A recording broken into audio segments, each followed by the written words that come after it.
Okay, let's unpack this. Forget everything you think you know about just catching a cab. Picture this, the absolute pulsating chaos of Cairo traffic.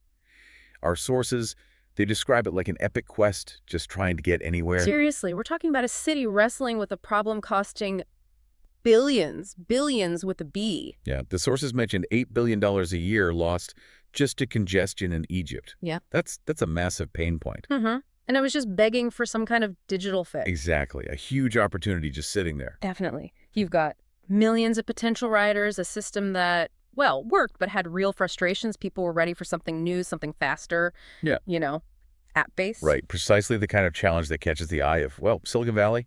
Enter Uber. The global ride-hailing giant. Yeah, and they just faced some tough exits, right?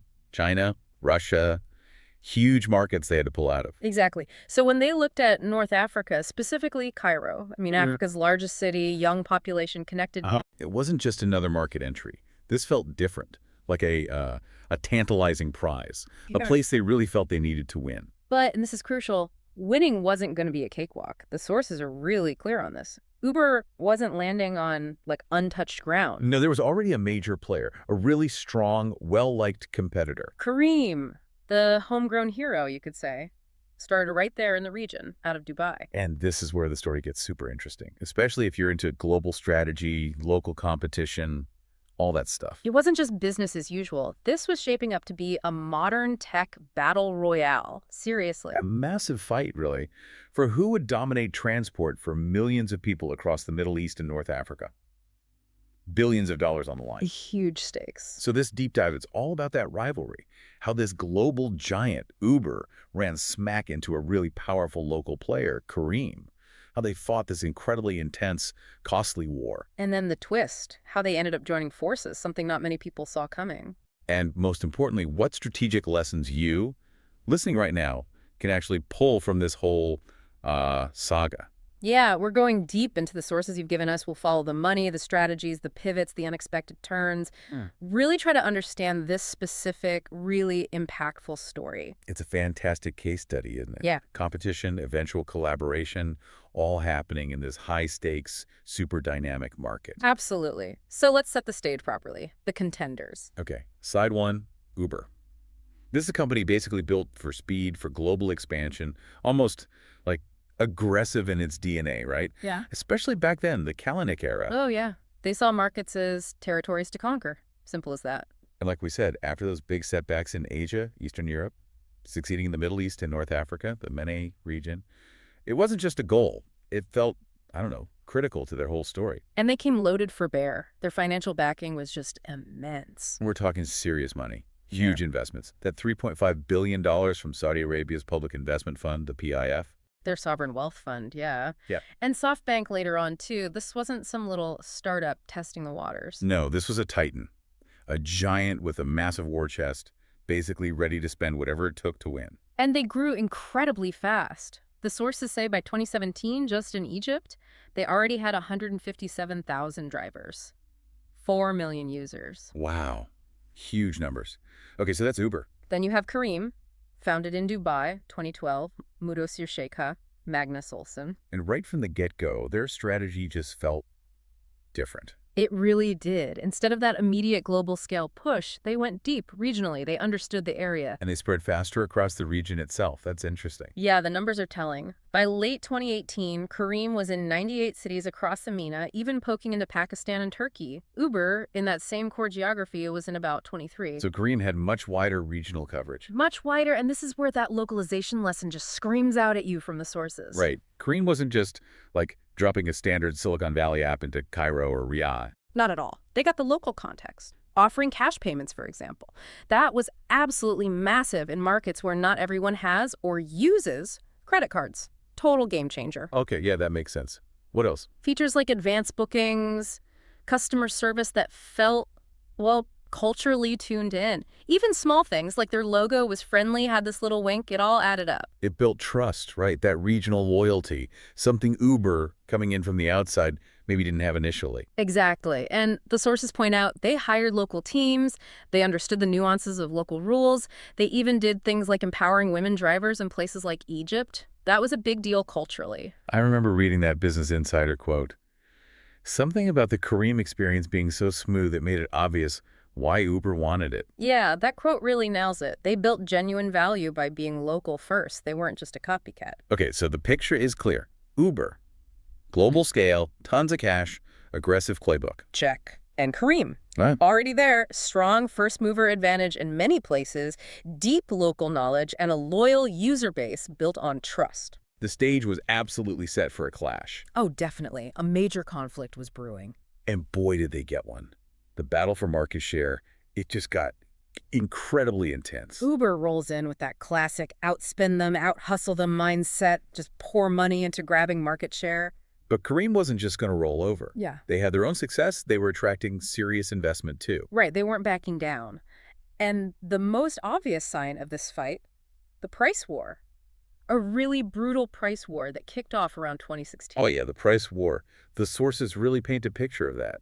Both apps just slashing fares, crazy low prices. And throwing incentives at drivers, right? Bonuses to switch, bonuses to drive only for them. It must have been chaos for the drivers. That anecdote about Khaled, the driver running 2 phones. Yeah, constantly checking which app had the better deal right now. Fares dropped so low, sometimes they barely covered gas. But the drivers were stuck, weren't they? Caught between these 2 giants who were basically paying them to keep switching sides. Totally. For us, the consumers, it was great for a while, right? Super cheap rides, subsidized by venture capital. Yeah. Enjoy it while it lasts. Yeah. But for the companies and long-term for the drivers, it was just unsustainable. This wasn't about building a healthy business model. No, it was purely about bleeding the other guy dry. A war of attrition funded by VC money. Which brings us to the funding arms race. Both needed mountains of cash to keep this up. And Careem was surprisingly successful at raising it, not just from regional players like Prince Al Walid's Kingdom Holding. They got strategic investors too, right? Like Didi Chuxing from China? Yeah, get this, Didi, the company that basically forced Uber out of China, invested in Careem. Talk about complicated relationships. Wow. Okay. Meanwhile, Uber's just tapping its global war chest, including that massive Saudi PIF investment. So it really felt like this high-stakes game of chicken. One source called it David versus Goliath, but David had some giant friends. And Goliath had like a bottomless pit of money from everywhere else. Pretty much. Well, fudge. But while they were slugging it out with price cuts and bonuses... There were other battles brewing, external ones. Exactly. Traditional taxi drivers and, crucially, the regulators. This wasn't just happening in a vacuum. Right, this was a major hurdle. By early 2016, especially in Cairo, the traditional white taxi drivers were, well, furious. And you can kind of see why. From their point of view, these apps were just operating illegally, using private cars, no expensive licenses, none of the hoops they had to jump through. Unfair competition, basically. And they pushed back hard. Protests, blocking roads. The sources even mentioned reports of attacks on ride-hailing drivers. It got tense. Really tense, and it put the government in a really difficult position. Yeah, who do you side with? The established taxi unions, very organized, very vocal, or the millions of ordinary people who were suddenly loving the convenience, the safety features, the often cleaner cars of Uber and Careem? It was a classic disruptor dilemma for the authorities. This led to a period of real legal uncertainty. Court cases popped up challenging whether these apps were even legal. So the government had to act. They couldn't just let it simmer. Right. And eventually it culminated in Egypt's parliament passing a comprehensive ride-hailing law in 2018. This law was huge, a real turning point. It did bring in regulations, some pretty strict ones. Yeah, expensive licenses were required, something like $1.7 million every 5 years, the sources say. Special permits, stickers for the cars, paying taxes, sharing data. So real oversight. But, and this is key, it legitimized the industry. Exactly. Uber even called it progressive regulation. It gave them a clear legal framework to operate within. By that point, let's be real, with millions of users, remember, 4 million for Uber alone by 2017 in Egypt, and hundreds of thousands of drivers. They were just too big to ban, basically. Pretty much. The government saw the benefits too, right? Helping with traffic, creating jobs. A Ministry of Transport spokesperson was even quoted supporting anything that eased traffic flow. But the sources also make a really important point here. This whole process, it made regulators very aware of market power. especially when rumors of a merger started flying around. Absolutely, which is why when Uber finally did move to acquire Careem, the Egyptian Competition Authority didn't just wave it through. No, they looked at it very closely. They approved it, but only with strict conditions attached. Conditions designed specifically to protect consumers and keep the door open for future competition. Things like limits on how much fares could increase each year, caps on surge pricing during peak times. And preventing Uber from forcing drivers into exclusive contracts. That was important. Very. So, okay, let's recap where we are by late 2017. The price war. Insanely expensive, stalemate, neither side could really knock the other out, and both were now operating under this new regulatory regime. It was a costly deadlock. And right around then, there's a big change at the top of Uber. Yep. Dara Khosrowshahi takes over as CEO. His mandate is clear: clean up the finances, fix the company image, get ready for a massive IPO. So he looks at this MENA situation, this constant cash burn fighting Careem, and he has a strategic choice, right? Keep burning billions in this head-to-head fight, or find another way to achieve dominance, maybe a less costly way. Meanwhile, Careem isn't just surviving. They're actually thriving in many ways, growing, adding new services like food delivery, becoming this really robust regional player. Definitely attractive to investors. They weren't desperate. They had options. They could have probably raised more money and kept fighting. Which makes the next phase fascinating, the secret negotiations. Oh, yeah. The sources say it took 9 months. Talks, starting, stopping, restarting, incredibly high stakes. For Uber, they needed a win. A big, positive story to tell investors before that huge 2019 IPO, taking out their main rival in a key growth market. That would be a big win. And for Careem, this was more than just selling a company. They'd become this symbol of Middle Eastern tech success, a unicorn. The founders took a real responsibility to their team, their investors, the whole region's tech scene. You can see in the quotes from the time. Mudassir Shika, Careem's CEO, talking about how joining forces under Dara's leadership could actually accelerate their mission of simplifying lives. And Dara Khosrowshahi calling it an important moment, specifically acknowledging Careem's innovative local solutions. He saw the value they'd built. He talked about exceptional outcomes for the region. And so finally, March 2019, the announcement drops. Uber acquires Careem. The price tag, $3.1 billion. Wow. That's a serious number. $1.4 billion in cash, $1.7 billion in convertible notes. Definitely a premium price. It showed how much Uber needed this deal. To gain that market dominance, yes, but also just to stop the bleeding from the price war. End the fight. So what happened right after? Well, investors were obviously thrilled. And importantly, hundreds of Careem employees became millionaires overnight. That was a massive moment for tech in the region. A huge wealth creation event. And Uber made a smart move initially, didn't they? Keeping Careem separate. Yeah, very smart. Careem continued operating under its own brand, its own management. Mudassir and his team stayed on, reporting to Uber. This kept all that brand loyalty and customer goodwill intact. So for you, the everyday rider opening the app, nothing really changed at first. Same Careem app, same service. Pretty much. But behind the scenes, everything had changed. That fierce rivalry. Over. Replaced by an alliance. So what did Uber actually gain from spending $3.1 billion? Okay, first, they eliminated their toughest regional competitor. Just gone. Second, they absorbed Careem's massive network, 1 million drivers, over 30 million customers across the region. Huge scale instantly. Stop the price war bleeding. That must have been a relief for the balance sheet. Oh, absolutely. But maybe the biggest gain, strategically speaking, was access to Careem's brainpower, their deep local know-how. All that stuff that made Careem successful, understanding the culture, the regulations, the payment methods. Exactly. That whole localized, local-first approach. It essentially became part of Uber's own playbook for how to operate in developing markets going forward. They bought the expertise. Okay, so huge deal closes. Uber feels like it's finally cracked the M&A code. Yeah. And then, bam. Just as the ink is basically drying on this massive acquisition, the world throws a curveball nobody saw coming. Early 2020, COVID-19 hits. And the impact on ride-hailing was just devastating. Lockdowns, travel restrictions, mobility just fell off a cliff. Brutal. Sources mention Mudassir Sheikhat telling his staff rides were down over 80%.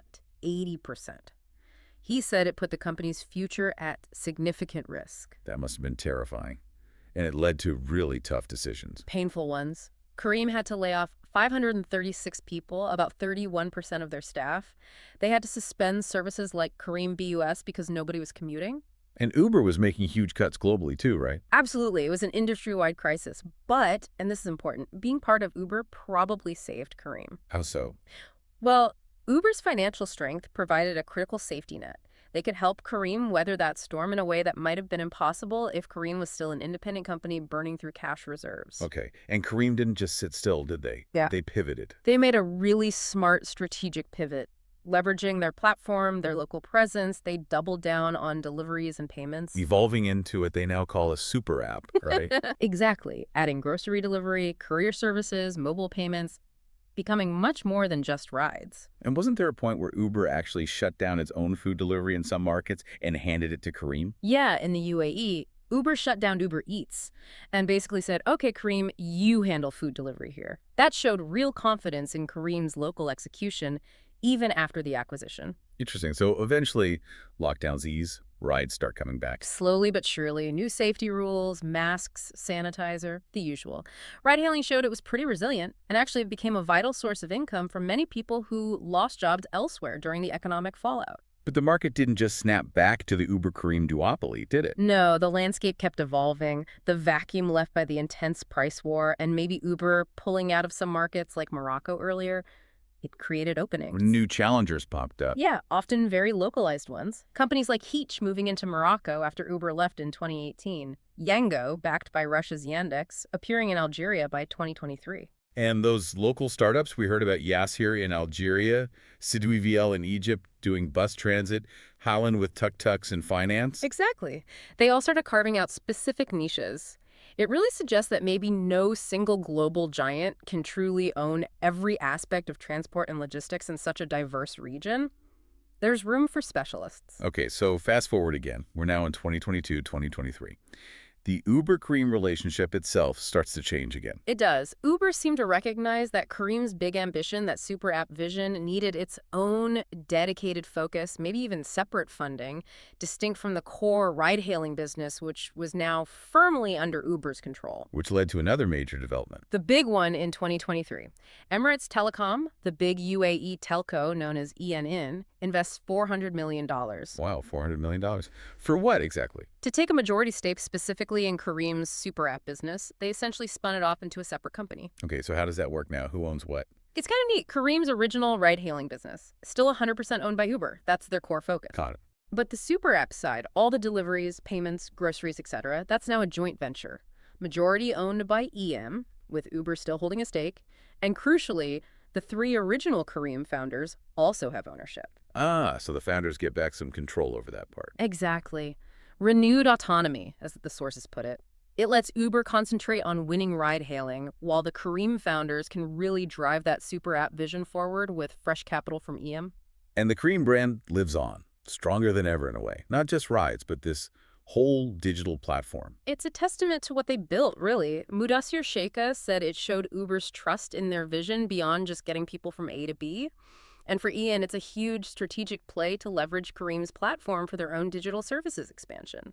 And Uber, sitting pretty dominant in ride-hailing thanks to the acquisition, they're even thinking about going back into markets they left, like Morocco. Reportedly, yeah. Maybe having learned some lessons about working with regulators before launching this time, North Africa is still seen as a massive growth opportunity. Okay, so this has been a whirlwind tour. Let's try and distill the big lessons here.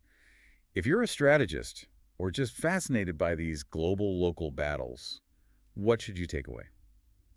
Well, first, I think it's clear Uber's dominance in MENA ride-hailing didn't come from just grinding Careem into dust through competition alone. No, it came from buying them. Exactly. Yeah. A strategic acquisition. It shows that sometimes, maybe often, the most effective path to market control isn't necessarily winning every single battle, but strategically acquiring your toughest competitor. Okay, lesson 1. Acquisition can be the ultimate competitive move. What else?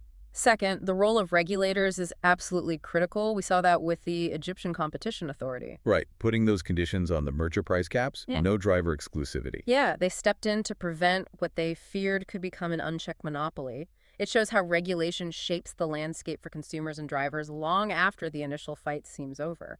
Riders still benefit from some constraints, even if they're regulatory, not market-driven now. Good point. Third takeaway. I think Careem's story itself is hugely important, just as an inspiration for the region. Yeah, a startup born in Dubai, scales across the whole region, achieves that massive $3.1 billion exit. Creates millionaires, becomes a business school case study. That's undeniably a huge catalyst for the local tech scene. It encouraged more founders, attracted more VC money, boosted confidence. It showed it could be done. Absolutely. And the final big lesson, the one Uber perhaps learned most profoundly. It has to be the power of local knowledge, real localization, Uber came in with its global template, tried to impose it. and ultimately had to acquire Careem's deep local expertise to truly win. Careem's approach, understanding payments, culture, customer service nuances, that's now baked into Uber's strategy for other developing markets. You can't just copy-paste the Silicon Valley model everywhere. You have to adapt. You have to understand the local ground. Precisely. It's a lesson that gets proven time and time again. So it's a story that's still evolving, right? With the super app journey, potential new market entries. Definitely.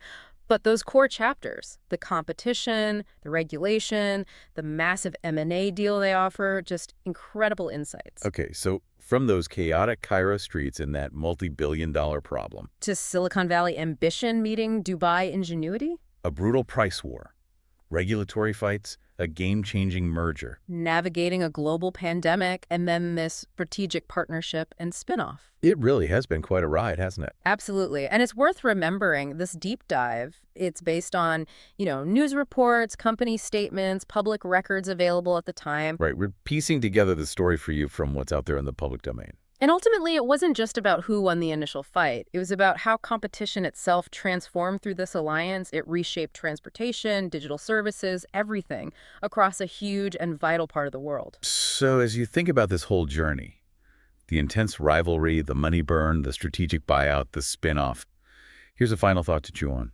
In business, when you're up against a really smart, really dug-in local competitor that you just can't seem to crush, when does that big gamble, acquiring them, become the truly smarter move? And what are the long-term trade-offs of doing that for customers, for workers, and maybe even for future innovation in that market you fought so hard to dominate?